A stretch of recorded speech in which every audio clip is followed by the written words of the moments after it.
Yes. So I don't know if you actually look at it, Daniel. Did you read it? No, I've read it quite a bit in the past. Oh, right. Yeah. So yeah, kind of Okay. pretty much remember what it says. We're going to look at the first text, not so much Daniel right now. 2 Peter 1 and verse 19 and 20. You what Peter have to say about prophecy, Yeah. 19 and 20. You can read it for yourself, when you find it. Find it? Yeah. You can read it, Yeah. What, just 19 and 20, yeah. Or do you want 21 as well? Yeah, you can go on to it, yeah. So 2 Peter 1:19. We have also a more sure word of prophecy, whereunto ye do well that ye take heed, as unto a light that shineth in a dark place, until the day dawn and the day star arise in your hearts, knowing this first, that no prophecy of the Scripture is of any private interpretation. For the prophecy came not in old time by the will of man, but holy men of God spake, as they were moved by the Holy Ghost. Yes, so wonderful way of defining prophecy, Can't stop there. Yeah, Peter himself, was, one of Jesus' senior disciple. And he was always with Jesus. And he was referring to the experience on the Mount of Transfiguration. Yeah. If you read before. And he was saying, we have a more sure word of prophecy. Whereunto we take it is like a torch shining in dark places. Yeah. And in the olden days, they very much identify with torch. Because what torch mean in prophecy is, it's a light that can look into the future that is dark. Prophecy can tell you things way ahead of time. Yeah. Years ahead of time. So it open up the future. But also can shine back on the past. That's what a torch does. You can look back, look forward. Yeah. Yeah. So, say, we have a more sure word of prophecy. And it come private interpretation. Like how some people, oh yes, man, it's only me alone can understand that. Yeah. You know what I mean? Yeah. You read it, you can understand it. I read it, I can understand it. I'm not coming here to tell you that, okay, only me alone have that sort of knowledge. You get me? You have some people like that, Yeah. Some religious teacher, it's only me alone. Leave it to me. I'm the priest. Well, you have to come to them and maybe pay them. Yeah, and pay them for knowledge, yeah? Yeah, that is what God make it sure that the word can be understood by even the common man on the street, in the ghetto, anywhere. Well, well, that's what Peter was. Yeah. All right, we can look at Daniel now. Chapter 2, 1 to 11. And this is wonderful, man, when you read this, Yeah, when you find it there. If you want to read, that's fine. But if you want me to read, I will read. Okay. So Daniel 2, chapter 1. And in the second year of the reign of Nebuchadnezzar dreamed dreams, wherewith his spirit was troubled, and his sleep brake from him. Then the king commanded to call the magicians, and the astrologers, and the sorcerers, and the Chaldeans, for to show the king his dreams. So they came and stood before the king. And the king said unto them, I have dreamed a dream, and my spirit was troubled to know the dream. Then spake the Chaldeans to the king of Syriac, O king, live forever. Tell thy servants the dream, and we will show the interpretation. The king answered and said to the Chaldeans, The thing is gone from me. If you will not make known unto me the dream, with the interpretation thereof, ye shall be cut in pieces, and your houses shall be made a dunghill. But if ye show the dream, and the interpretation thereof, ye shall receive of me gifts and rewards and great honor. Therefore show me the dream and the interpretation thereof. They answered again and said, Let the king tell his servants the dream, and we will show the interpretation of it. The king answered and said, I know of certainty that ye would gain the time, because ye see the thing is gone from me. But if ye will not make known unto me the dream, there is but one decree for you. For ye have prepared lying and corrupt words to speak before me, till the time be changed. Therefore tell me the dream, and I shall know that ye can show me the interpretation thereof. The Chaldeans answered before the king and said, There is not a man upon the earth that can show the king's matter. Therefore there is no king, lord, nor ruler that asks such things at any magician or astrologer or Chaldean. And it is a rare thing that the king requireth, and there is none other that can show it before the king except the gods, whose dwelling is not with the flesh. Against that way, they get the gist of it, This monarch, Nebuchadnezzar, and you must understand who him is, You see, if you go into world history, you will realize that he was the first world empire, he built Babylon. That was his headquarters, but he ruled the known world. And this monarch, what apparently happened, he captured Judea, the country that God, that Jesus Christ would have born out of. Yeah.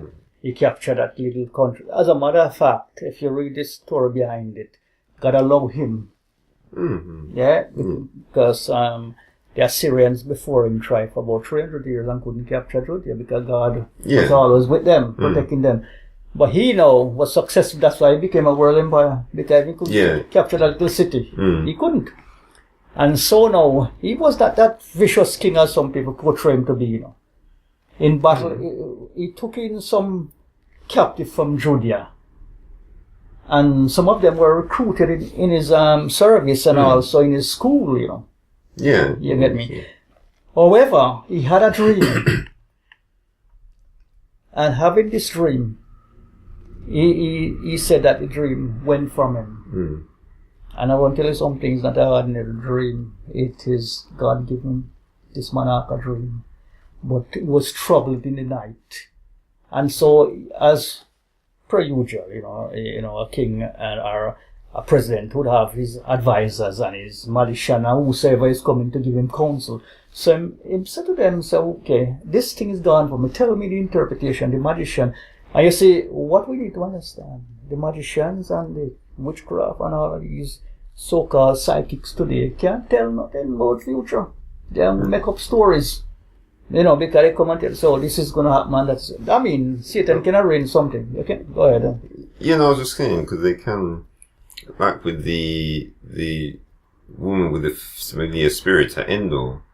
So they can get supplied information. Yeah. But it's only God alone can tell the future accurately and correctly. Yeah. No, imagine you have a dream. And you come to me and say, Lord, he is a wise man. Tell me my dream and interpretation. Only God. And you say, well, if I can't tell you, it's only one decree, I'm going to kill you. So all the wise men of Babylon, their head is going to get chopped off. And their families. And because he said, well, the king said, well, I think these people always tell me lies. Not because if I didn't know the dream, I remember the dream and tell them, they go around and twist it and say, it is so and it is so. Okay, so he said, only one decree for these magicians and these soothsayers and these so-called wise men of Babylon. But there was a man mixed up in that. He was Daniel. He was recruited in the service of Nebuchadnezzar. And he was classified as a wise man. Yeah. And so his head was going to chop. But he wasn't there. Yeah, he wasn't there. So if we read further, let me see, you'll find now. Yeah. Yeah, I think Daniel 12 to 15. Then you see Daniel appear now. Yeah. Okay, Daniel 2 verse 12. For this cause the king was angry and very furious, and commanded to destroy all the wise men of Babylon. And the decree went forth that the wise men should be slain, and they sought Daniel and his fellows to be slain.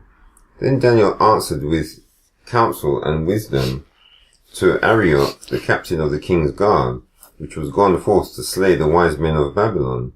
He answered and said to Arioch, the king's captain, Why is the decree so hasty from the king? Then Arioch made the thing known to Daniel.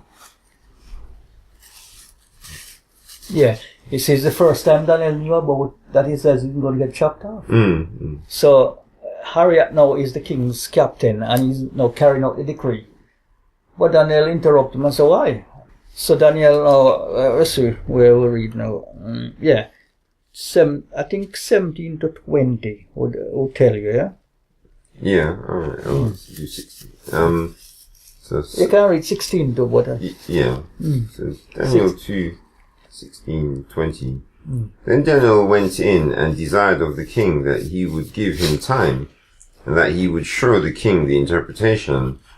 Then Daniel went to his house and made the thing known to Hananiah, Mishael, and Azariah, his companions, that they would desire mercies of the God of heaven concerning this secret, that Daniel and his fellows should not perish with the rest of the wise men of Babylon. Then was the secret revealed unto Daniel in a night vision. Then Daniel blessed the God of heaven. Daniel answered and said, Blessed be the name of God for ever and ever, for wisdom and might are his. So you see now, if you picture the situation there, Daniel knew God, he had a relationship with God.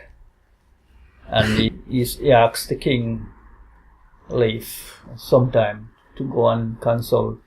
And he went with his companion and they prayed. And the God of heaven revealed to Daniel the dream and interpretation. Yeah.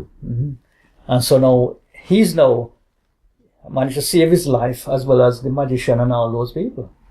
Because if you read further now, let me see, you'll find that where am I now? Alright, we're going to start from verse 24. We're going to cut out the prayer out of it. Daniel 2, 24 to 26. Okay, Daniel 2:24. Therefore Daniel went in unto Arioch, whom the king had ordained to destroy the wise men of Babylon. He went and said thus unto him, Destroy not the wise men of Babylon. Bring me in before the king, and I will show unto the king the interpretation.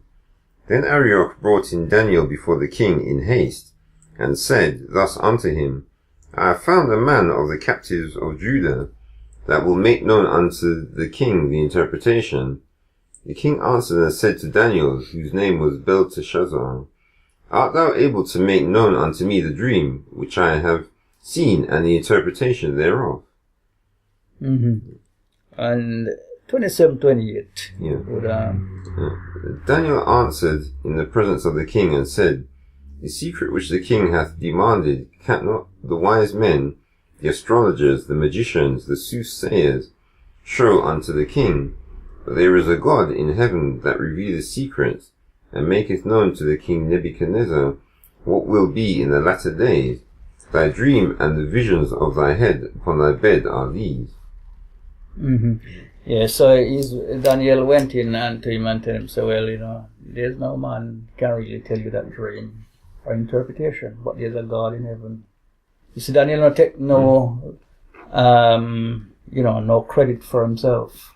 Because according to those heathen kings, they look up a man, when a man can do great things, they actually worship the man. Yeah. And so Daniel make it known to him that there's a God in heaven who can interpret dreams, or who can, declare the future, to him.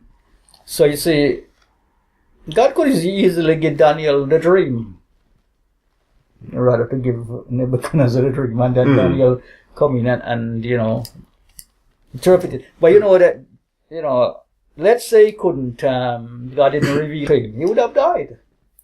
But I was thinking about this, that, in a way, you could say that, from what I see, it says, God was actually using Daniel as his, spokesperson, because imagine, how nowadays we got the churches and they say that God's revealed this to me. Yeah. But they're just free and, out living their normal life. Yeah. But here's Daniel, he got captured, dragged to Babylon, and then now he's there, he couldn't escape, and then now suddenly he's told that he's gonna die, and you're thinking, okay, so he had to go to God or die, essentially. Yeah, he's got to God in prayer. Yeah. And the Lord revealed that. Let's say the same situation confront us. We have to go to God.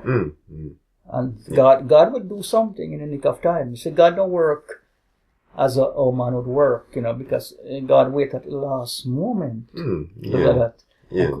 And it came true for him, and for not only him, all the wise men of Babylon was spared. And even they were magician and they were all sorts, Yeah. And I was just thinking also that notice that Arioch said he went in haste. So Arioch didn't actually want to kill them. Arioch get a command. It's like you get a command, but you have to carry out the king's command. You don't really want to kill him. You can't probably unfriend them though. Yeah. Arioch probably knew these magicians. But because the king, you see, in those days when you get a command, if you don't carry it out, who you think would die? You. Yeah. Can you fail to carry out the king's command? Yeah. But the crucial aspect of the study, the dream now, what Daniel actually, not Daniel, with Nebuchadnezzar actually dreamed, and the interpretation. So we're going to look at that, you see. It's something like this, but let's look at it. Where are we now? We're going to Daniel chapter 2, 30 to 36. Okay. So Daniel chapter 2, 30. But as for me, this secret is not revealed to me for any wisdom that I have, more than any living, but for their sakes that shall make known the interpretation to the king, and that thou mightest know the thoughts of thy heart. Thou, O king, sawest, and behold a great image. This great image, whose brightness was excellent, stood before thee, and the form thereof was terrible. This image's head was of fine gold, his breast and his arms of silver, his belly and his thighs of brass, his legs of iron, his feet part of iron and part of clay. Thou sawest till that a stone was cut out without hands, which smote the image upon his feet, that were of iron and clay, and brake them to pieces. Then was the iron, the clay, the brass, the silver, and the gold broken to pieces together, and became like the chaff of the summer threshing floors. And the wind carried them away, that no place was found for them. And the stone that smote the image became a great mountain, and filled the whole earth. This is the dream, and we will tell the interpretation thereof before the king. You can go on to interpretation. Okay, 37. Thou, O king, art a king of kings, for the God of heaven hath given thee a kingdom, power, and strength, and glory. And wheresoever the children of men dwell, the beasts of the field and the fowls of heaven hath he given into thine hand, and hath made thee ruler over them all. Thou art this head of gold, and after thee shall arise another kingdom inferior to thee, and another third kingdom of brass, which shall bear rule over all the earth. And the fourth kingdom shall be strong as iron, forasmuch as iron breaketh in pieces, and subdueth all things. And as iron that breaketh all these, shall it break in pieces, and bruise. And whereas thou sawest the feet and toes part of potter's clay and part of iron, the kingdom shall be divided, but there shall be in it of the strength of the iron, forasmuch as thou sawest the iron mixed with miry clay. And as the toes of the feet were part of iron and part of clay, so the kingdom shall be partly strong and partly broken. And whereas thou sawest iron mixed with miry clay, they shall mingle themselves with the seed of men, but they shall not cleave one to another, even as iron is not mixed with clay. You can stop there a bit and we just look at it. Yeah, you see, this is actually what dreamt. A metallic image. And if you notice, Daniel said, thou art the head of gold.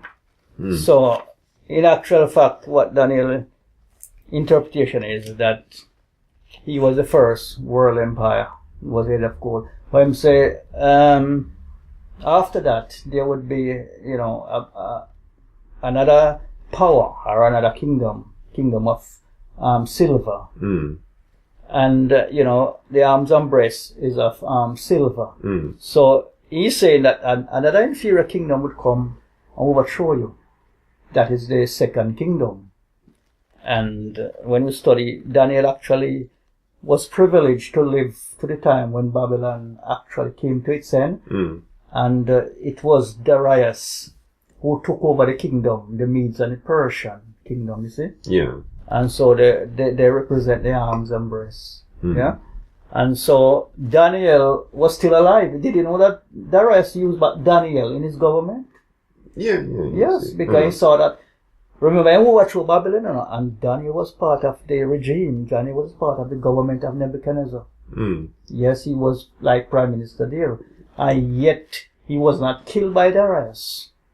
That is history. He managed to work into the government of Darius. So he saw this fulfilled. And if you read this, you'll find that the Belian Empire represent the other third kingdom. That will be a world empire. Alexander the Great Kingdom, the Grecian Kingdom. You read about Alexander, know that he conquered the world at the age of 33. So this was predicted. Remember, God gave Nebuchadnezzar that dream, and Daniel went and interpreted it and said, well, listen, the God of heaven, I gave your kingdom. Wherever people dwell, you are the ruler over there. And thou art the head of gold. Because, really for fact, it's a fitting symbol, this, for Babylon. It was called the Golden Kingdom, in history. Yeah, because they like because they use gold plenty. Yeah. All right. What the fourth kingdom would be the Iron Kingdom. Yeah. And you know the Iron Kingdom. You know what it is already. Yes. Yeah, but you just say how the road lead to Rome. Well, actually, I used to think that anyway. Well, the Roman kingdom in the time of Christ, it started I think is 68 BC. I will tell you, I don't have the actual thing right now, but it started before Christ. The Caesars, you have the Caesars, you have the Neros, the Diocletian, and all, the dynasty.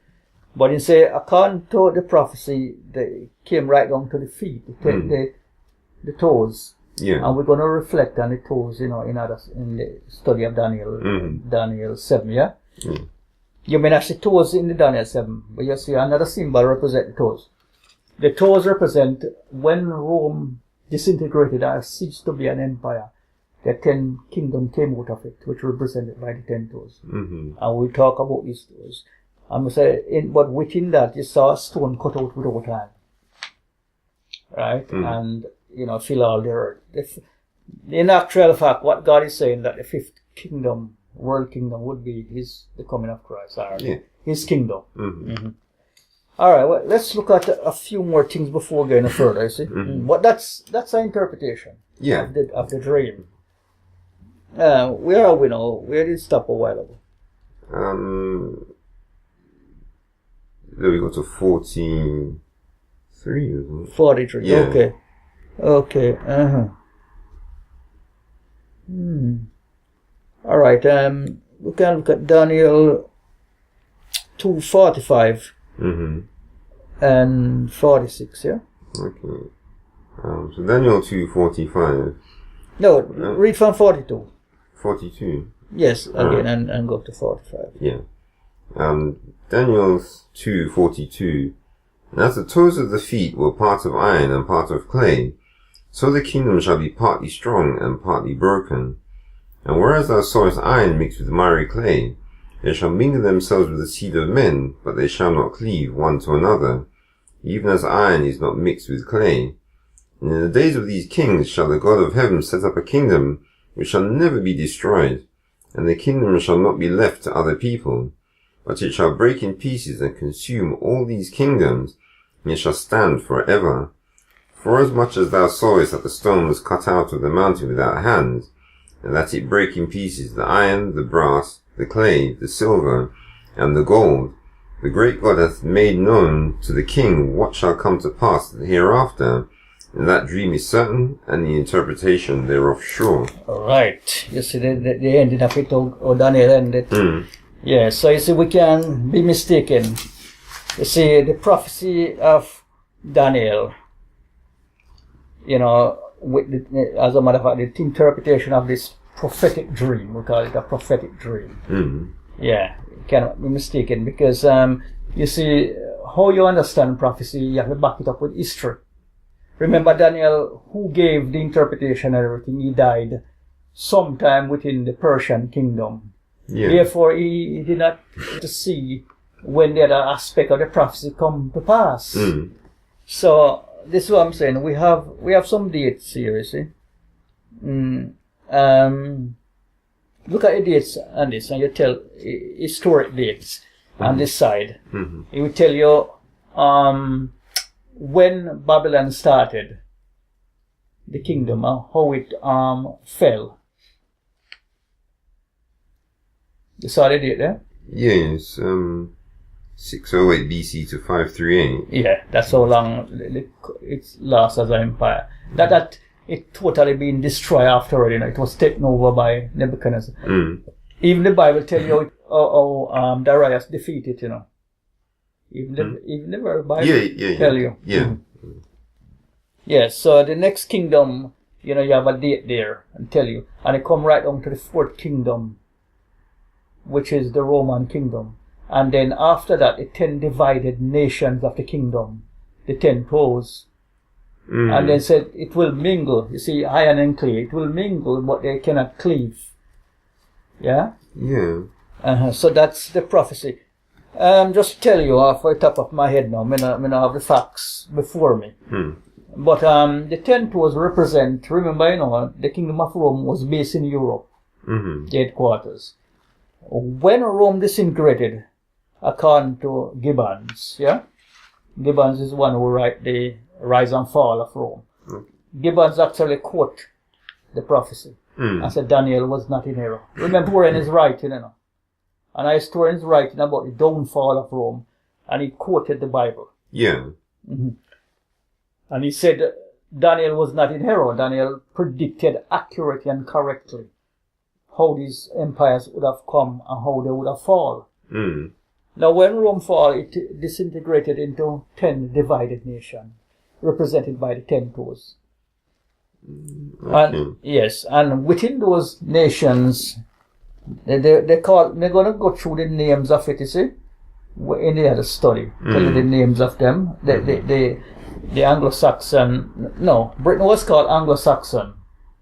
In that, it never called Britain or called England at the time. You understand me? And the Franks, I think, was the French. And I will give you a list of the names, the 10 names. Right. So yeah. So, but who is it who made the final decision? Because I've noticed that most people are always saying that the fourth kingdom is Rome. But who is it who? Was there any one specific person who decided that? It was not named. They don't say Iron Kingdom, but you look at history. Which power took over the Persian kingdom? Which power conquered the Persian Empire? It is Rome. Greece. Yes, Greece conquered the Persian Empire, but who conquered the Grecian Empire? Yeah, it was Rome. It was Rome, yeah. So they would have been, because if you read world history, they're the one who captured even Carthage in Africa, who ruled India, who ruled the known world for a long time. Well, Greece ruled India. Yes, but it was captured and defeated by the Battle of... I don't remember where they had that battle, but the Roman Empire under the Caesars. Augustus Caesar. When Jesus was born, it was Augustus Caesar on the throne. Julius Caesar was already died he was betrayed by one of his own general. But Augustus Caesar was on the throne at the time of Christ. It is the Romans who put Christ to the cross. It is the Romans who you pay tax to and all these things in the time of Christ, because they were the ruling power. Herod wasn't a Jew. Herod was on the throne of Judea. You understand? Was ruling as a Roman monarchy there. Yeah. The governor that was there, Pilate, was not a Jew. He was a Roman governor. Yeah. So let me just give you a scenario that they were the one ruling. Yeah. That was the Iron Kingdom, and it ruled for look upon the time when it ruled here. I think it finished 476 A.D. Yeah, 476 A.D. It collapsed. Nobody conquered it, I never predicted that another power would conquer it. It collapsed and divided up into 10 nations. But there was another power though. Which one? The Ottoman Empire. Yeah, the Ottoman Empire, right, came about when they conquered Constantinople.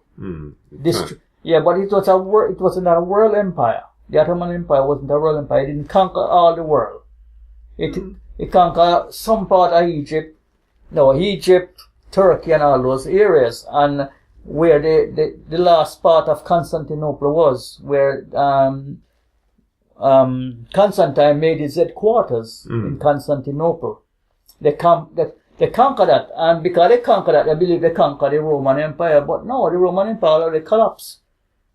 But then that would then mean that that doesn't match the image then, because according to Daniel's interpretation, the Fourth Kingdom didn't collapse. Well, it did collapse because I said the tent was. It tell you about the tent was on the mountain cut out without hand. Yeah, so it gets destroyed at the end, but you notice it says that the feet are part iron and part clay. Yeah. That is when it collapsed. Yeah, but that means it wouldn't be iron anymore. No, what it is, when it collapsed, it means that some of the nations are stronger than some. Some will rule with iron. And some is weaker. The weaker vessel is like clay. But they will mingle. Like, for example, now, let me give you a scenario. You see, Brexit, or the so-called European Union, right? They are the countries that came out of the Roman Empire. It was 10, but what it is, why you get all 20 now, is that, like, this place was not called a country. It wasn't a country. It was like, for instance, India was one country, then you have Pakistan. Pakistan was not there. No. Yeah. So you see, in Europe now, you have all sort of country coming up, all kind of nationals say they want independent and they want in one country. That's why you get the 20. But before it was just 10. Yeah. And so these 10 represent by the 10 toes. That's why I'm saying that the Roman Empire came to its close when it became part of iron and part of clay. A part of it still exists, but not an empire. Yeah, but according to what the Bible says, it should exist as iron. Yes, that's what we're saying. Yeah, so then... But the fact is, it's not an empire. It broke up. Right, but if it says iron, that seems to suggest to me that it's still, the kingdom is divided. Yeah, divided in 10, that's what I'm telling you. But notice it said kingdom. Yeah, 10 minor kingdoms. 10 minor kingdoms, which this country, Britain, is a part of it. But we have to look on which one is the iron. The iron one is like Britain, because Britain is powerful. You understand me? Germany is powerful. Some of the other ones are very weak, so you say, okay, it could be that the ones that is weak, they are the clay. But they mingle. They say they will mingle, but they can't cleave. Right. But it says here in 43, it says, and whereas thou sawest iron mixed with miry clay, they shall mingle themselves with the seed of men. So, if could we say that the seed of men is the clay? Yes. Yes. So then, would the iron then be the seed of men as well? It is. It is a seed of men, because if it is a country with people, you're talking about one has more power and authority over the next one. Look at Britain, for example. Britain fought 2 World War and won. Well, they ended up in big debt, though. Yes, end up in big debt. But we're talking about the iron monarchy of Europe. And Britain happened to be one of this power. Yeah? So the Roman power still exists within the iron monarchy within Europe. You understand me? Although it collapsed. But in the further study, we'll tell you how the Roman Empire still exists. In the other study. But then that still doesn't explain verse 42. It says, and as the toes of the feet were part of iron and part of clay, so the kingdom, so he says it's a kingdom, shall be partly strong and partly broken. Yeah, that's correct. So that means this fourth iron kingdom didn't collapse. Because it says it's a kingdom. It collapsed because the history. It says the prophecy and history go together. In the book of that Gibbons wrote, Gibbons tell you precisely how it collapsed. And all historian, in history, it tell you the time and date of collapse. It is internally collapse. Internal collapse. The people undermine the kingdom. Not that somebody captured Rome. It did not capture. It was undermined by other barbarian tribes. Undermined it. But then, so if Rome was captured, that means there should be another metal then. No, it was not captured. It was undermined by the same people who lived there. Oh. In the empire. But I thought they came from the north. What are they called? They had a name. You mean the Franks? No, there was a certain tribe of people that came down and sacked Rome, wasn't it? They came from the north part. You see, what many people confuse with. You see, like, for example, when Constantine gave over the throne or the Vatican to the Bishop of Rome, the papacy, and went and built a new capital in Constantinople. So the Roman existence still there. When the rise of Ottoman Empire, Ottoman Empire got there and destroyed that, and so they capture Rome. That time the Roman Empire already been collapsed. Yeah, so that doesn't match the prophecy. Oh. Because it says, like I said in verse 40, yeah, so if you read, you could read 42, 40. It says, as the toes of the feet were part of iron and part of clay, so the kingdom shall be partly strong and partly broken. So when he says the kingdom shall be partly strong, that means he's still there. Yes, we agree with that. I agree with that. Right. Yeah, but not as an empire. Part of it is still there. But it does say kingdom, though. Yeah. That means there's still a king. But if you look in Europe, Italy, Rome, for example, who sit in Rome? Well, there's a pope. Right. So we study that. We tell you the continuation of it. Yeah. But you're right there. But is the pope have the strength of iron? In the past. But he has to have it now because the iron was still there when the stone. No. What it is, you have to understand.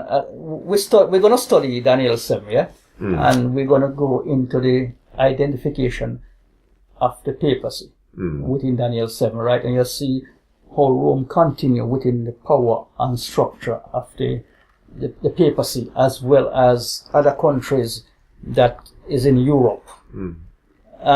You see, when you say iron, the iron part of Rome still exists somehow, because it was not captured by anybody. It was just divided up, broken up. Yeah, so you don't have an empire, a world empire. You have minor kingdoms represented by the 10 toes. Yeah, we'll go into it further with Daniel 7. Daniel 7 gives you another indication, but Daniel 7 don't use toes, it use arms. Which mean a minor kingdoms, yeah, within Europe. But I know you're puzzled over certain aspect, because Rome was not ruled over by anyone. It was just broken up, undermined by its own people. But this country come out and say, England get them independent out of it. You have France, you have Germany, all of these countries were a part of the Roman Empire. Yeah, were a part. And so they still exist. Yeah, but they still exist. So some of them is classified as the iron power of Rome still. Classified. Yeah? So it exists within iron and clay. Some part is weak. Yeah? Because I said two mixed with iron and clay. They cannot come together and become one world empire again. You know why? Because the prophet said they will mingle, but they can't hold. They can't cleave. You see Europe now with Brussels, and they say this is a European Union. It's false. You know why it false? They put it to a test the other day when England got to the poll. Did the people, the nation back up the representative there? No, they vote them out. If you put it Germany, the German people will vote them out too, but they're not putting it. So what we have in Brussels is a parliament called a union. Right. But, when you look at the image, the first three metals, Would you say any of them conquered with politics or with an army? They conquer with army. Yeah, so it's the first three metals. And would you say that as the metals went down, they got harder? So if you get gold, would you say that's a soft metal? Yeah, it's a soft metal. Yeah, and then brass doesn't look as nice, but it's harder. Yeah, it's harder, yeah. Yeah. But it's inferior to, in value, inferior to silver. Right, but it's a stronger metal, so if it bashed the gold, it would actually defeat it. Yeah, it would. But the first kingdom was called the Golden Kingdom because, remember, he was unchallenged because nobody didn't dare to fight him until the Medes and the Persian. And to be quite honest, the Medes and the Persian couldn't really rage a battle against Nebuchadnezzar and beat him. It's strategy. Then drained the Euphrates River and went in. Yeah. And if you read, in the Bible, it tell you, it is Belshazzar was on the throne. Nebuchadnezzar had already been dead. And Belshazzar was on the throne, the grandson. And he you know what he did? He had a party. He had a party, and he took the gold, the vessel that was used in the temple of Jerusalem that Nebuchadnezzar brought to Babylon. Nebuchadnezzar, the father, never used because he recognized that they are God's vessel, and he put them in some cupboard or something and keep them there safe. So him come and take them out and start a drink and then they handwrite it on the wall. And then it's the same very night, history said. That when the handwriting was on the wall, they called. He never recognized.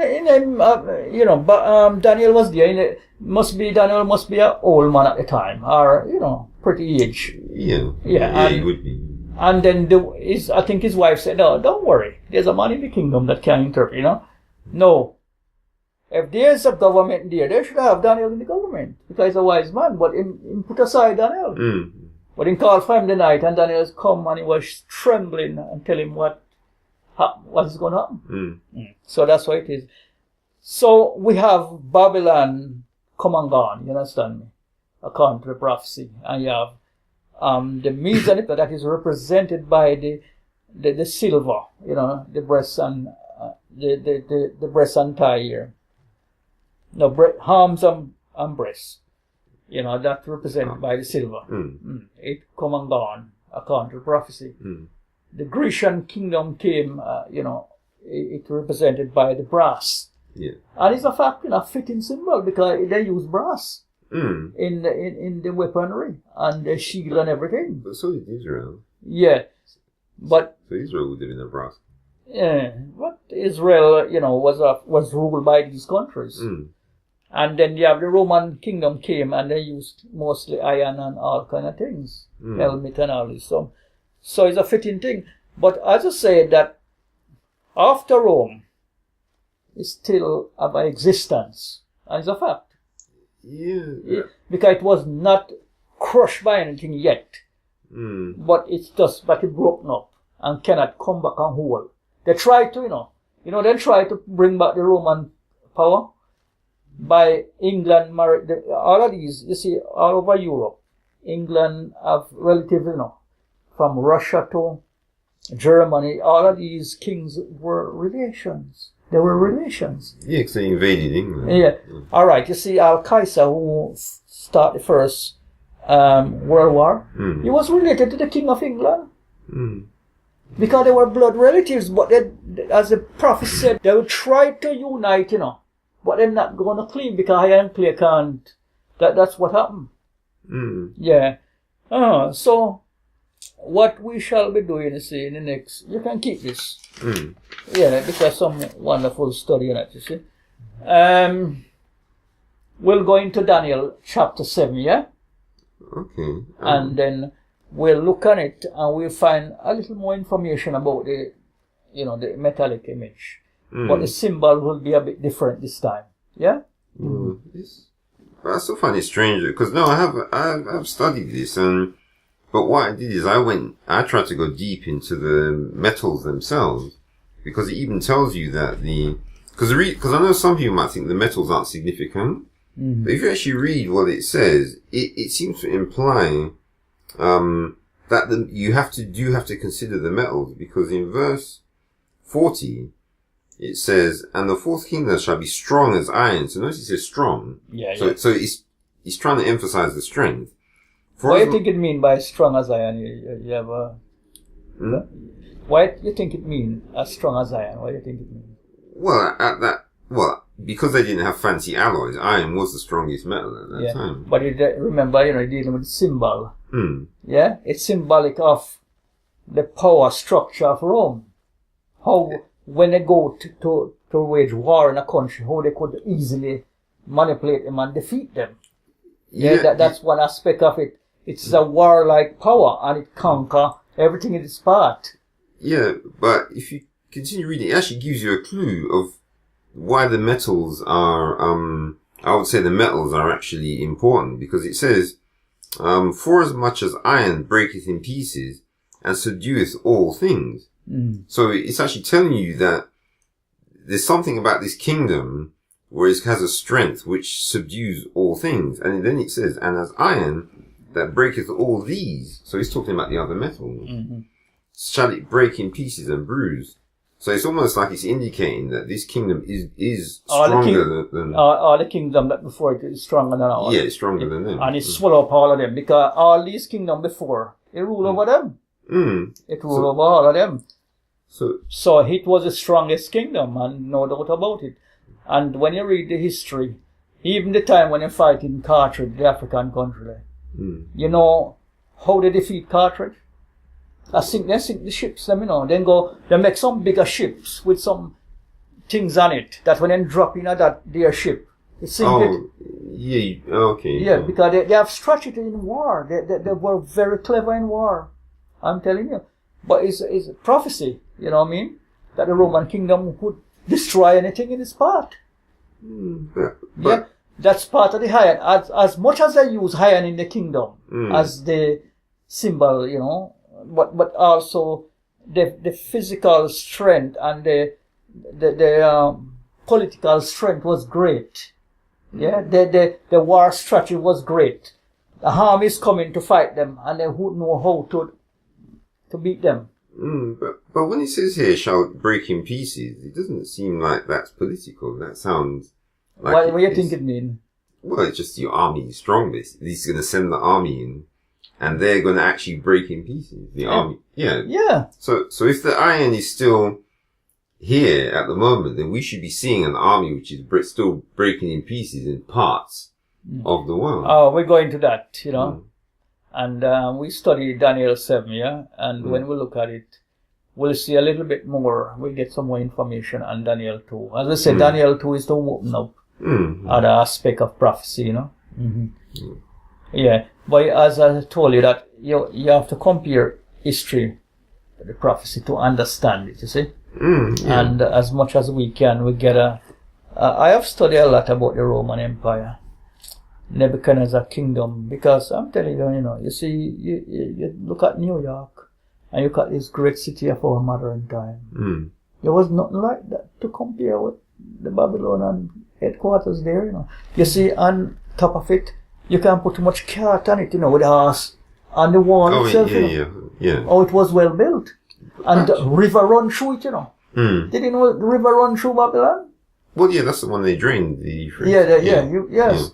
So it was not something, remember, even today, the modern science are baffled as to what kind of material used to build Babylon, because even the very brick was colored.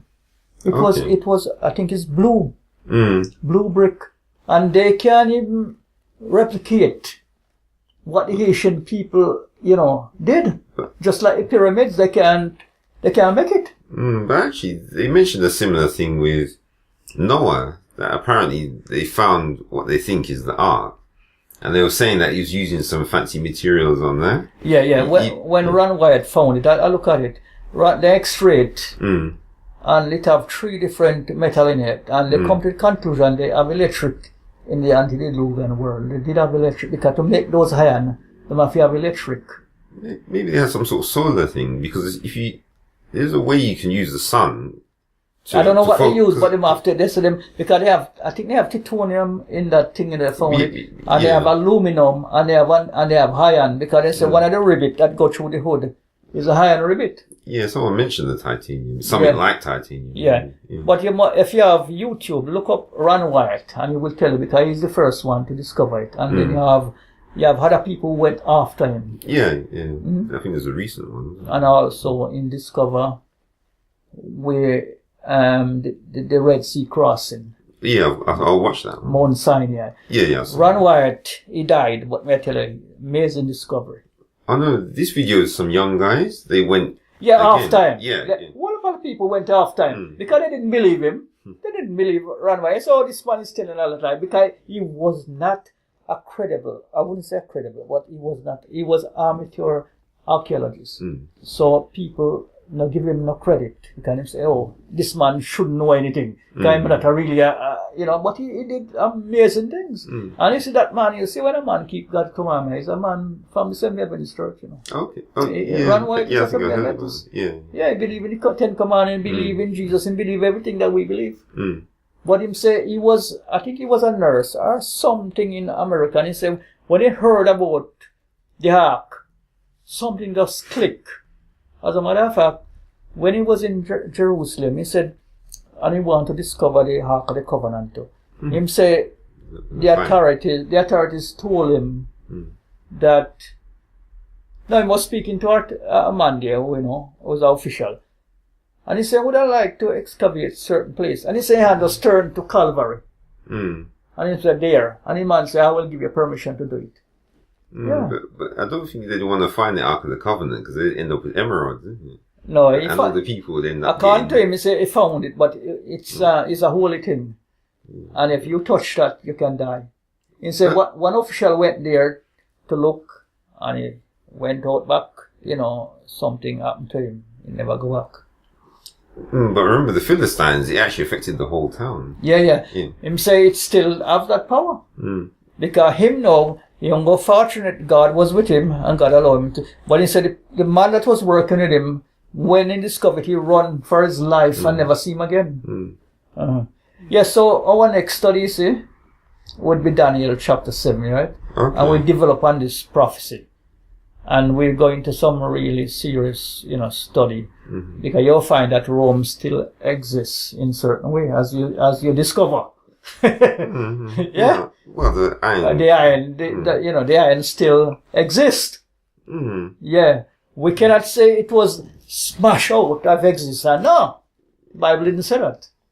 Well, the iron still exists. Which you study and you discover it. Yeah? Yeah, but so we're trying to unravel how it exists. You understand me? We're trying to unravel how it exists. Because we have to look at what is presently happening in Europe. What has happened in the past to get an understanding, you understand me? Because prophecy only gives you so much, but you have to go now and do your research within what happened in the past and what is happening in the present. You understand me? To get an understanding there. But I still think, because whenever I see, like, even this thing, they'll give you the image, but the Daniel's interpretation goes into the metals quite heavily, but I've noticed that no one really likes to go into the metals themselves, almost as if it might confuse them more. I think what it is, see, when you're giving out, like, for example, this to some layman on the street to help understand the prophecy, if you go into all the intricacies, then we get so complicated and lost. So sometimes it just helps them to know that prophecy exists and what it represents. And then if they want further light on it, because the guy who created this is from Trinidad. Yeah. If you want a few more to give your brethren, you have a few more. But you know what you're saying about the layman, but I still think of Peter because he was just like a thug fisherman, really. Because he was willing to curse and swear. If you want to give your brethren to look at it.